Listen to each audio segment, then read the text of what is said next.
So the Lost Ark team have just dropped a new spicy update for us. And before you ask, yes, I am wearing a fluffy duvet with a hood attached as pajamas. This news post has come quite late and it's getting a little bit cold here in the UK at this time of year. So forgive me. Anyway, let's hop into it. So we got some new information about the closed beta, which is running from the 4th of November through to the 11th of November. It's kicking off 9 a.m. PT or 4 p.m. UTC on the 4th, running through to 9 a.m. PT or 4 p.m. UTC on the 11th. Now, they want to reiterate here that there's no need for you to worry about an NDA. So if you are a content creator or you want to stream, share pictures or videos with your friends or whatever, post it on social media, you are obviously more than welcome to. And I think they're basically encouraging it at this point. I mean, it is basically free advertisement for the game, but they are further trying to hammer home the purpose of the test from their point of view. At the start of the closed beta test, they'll be conducting a load of tests within the first few hours, and in those first few hours, every player within a region will be sent to a single world. They want to give us a warning ahead of time. There may be queue times depending on the number of players logging in, so basically we're guaranteed to have server queue times because Lost Ark is going to be so popular. The game looks fantastic and I can't wait. This is an intentional part of the test, and they're going to be expanding worlds as more players come online after the first few hours of load testing is complete to ensure all closed beta participants are able to hop into Arcadia quickly. The official Lost Ark forums are open, and so is the Admins and Games Discord, which has its own section for Lost Ark itself. So if you want to use those channels to provide feedback, please do. I highly encourage that as well. And now here are some of the most spicy information that we're getting about the Lost Ark closed beta itself. They're providing a comprehensive list of changes from the Lost Ark closed alpha that have been made through to now, which is the closed beta. They say please note that many of the core systems such as localization and monetization are still in progress, and they'll have additional changes between closed beta and launch. They also given a heads up that even though they have been hard at work with the localization and the translations into the 4 available languages that they're committing to for launch, they just want to let you know that you might come across instances in the game where the text doesn't quite feel just right yet.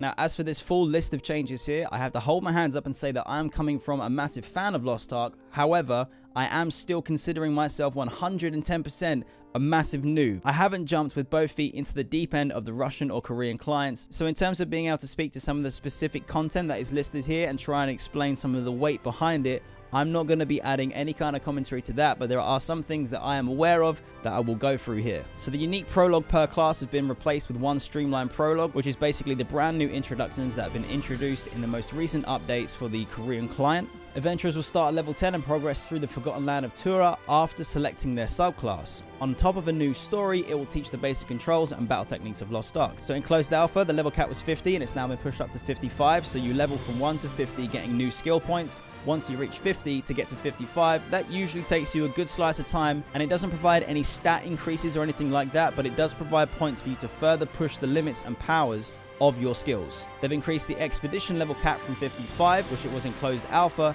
up to 100, which again is a very nice thing for them to provide for us, because if you're going to be sinking a load of time into the beta, it's quite likely that your expedition level, which is basically your account level, that's going to be going up quite a bit. I know I might not be putting loads of time into one character, but I will be putting a lot of time into my account, making sure I'm trying out as much as I can and getting loads and loads of footage for more content coming on the channel soon. They also mentioned the Second Awakening skill, content that you can look forward to with the Rohindel area, dungeon content with the Phantom Palace, which is an Abyss dungeon. This is basically the equivalent to running rifts in Diablo 3 for those who have played it. New Guardian raids, the Vern Chaos Gate, the Shade Spire Tower, floors 1 to 50 are open. Queue dungeons, farms and caves, and they're opening up 70 islands for closed beta participants to discover and explore across 2 different zones. They're also going to be running attendance events that are going to be available every day that the beta is up, so as long as you log in each day, you'll be able to claim various rewards. And along with sweeping general improvements across the board, they also touch on the Power Pass system, and they specify that they're only going to be giving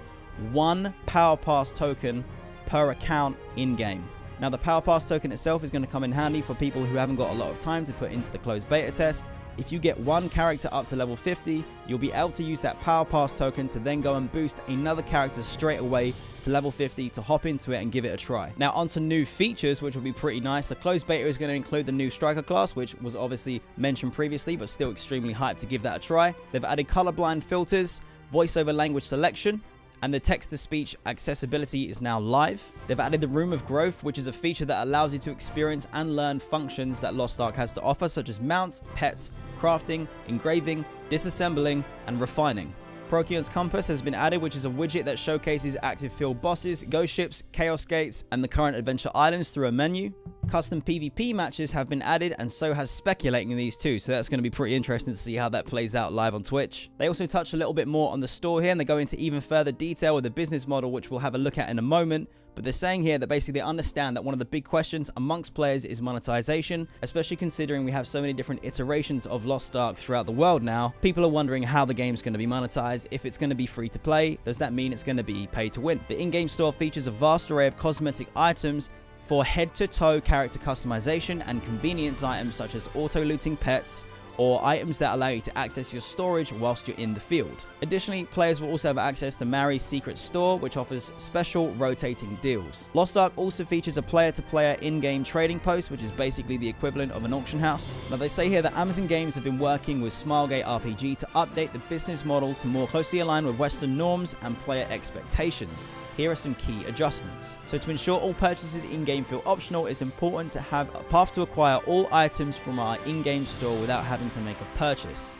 Most items are available with crystals, which can be earned by trading gold at a player-run exchange. Any items with a crystal price will be tradable via the in-game trading post. This means that all items will be available for in-game earnable currencies, with a few exceptions such as the founder pack items and services like name changes. They've updated the way that the pet features function operates. So originally players would rent features on their pets each month, and the pet would gain additional functionality. They're making an epic grade pet available for free as a quest reward in the early stages of the game. In their version, pet purchases are permanent, and the features that were previously rented are now available through crystalline aura benefits.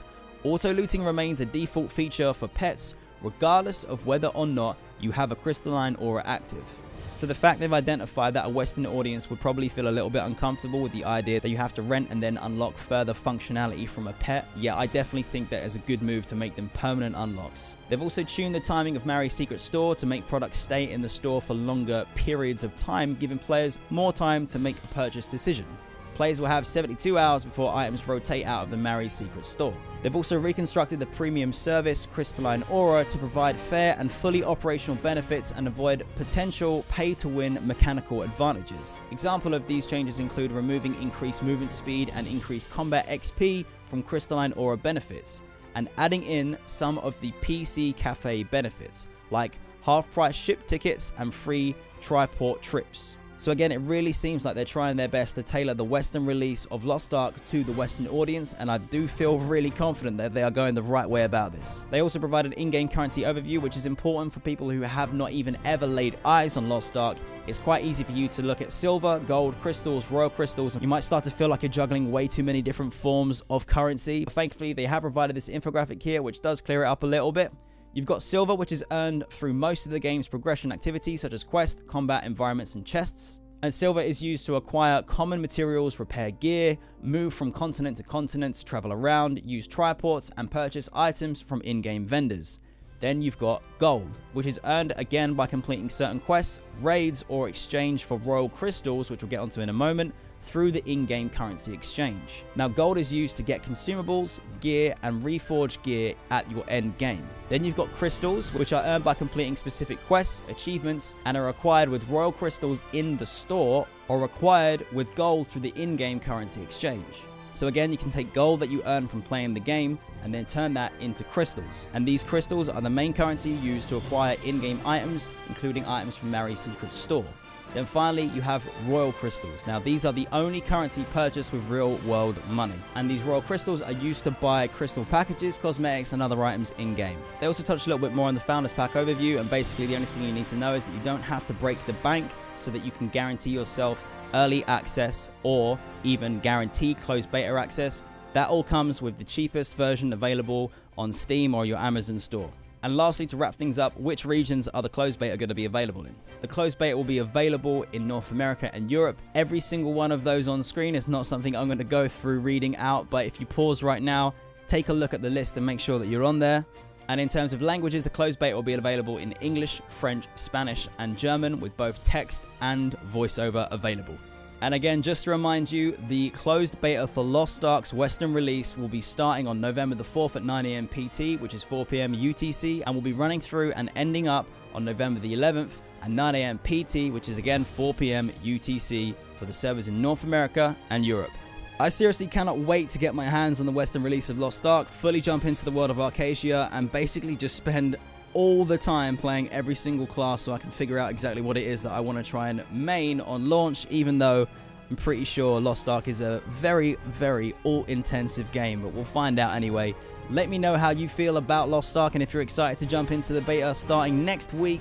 Very, very, very excited. I can't believe it's so close. It's finally here. Let me know how you feel down in the comments. Take care, and I will see you next time.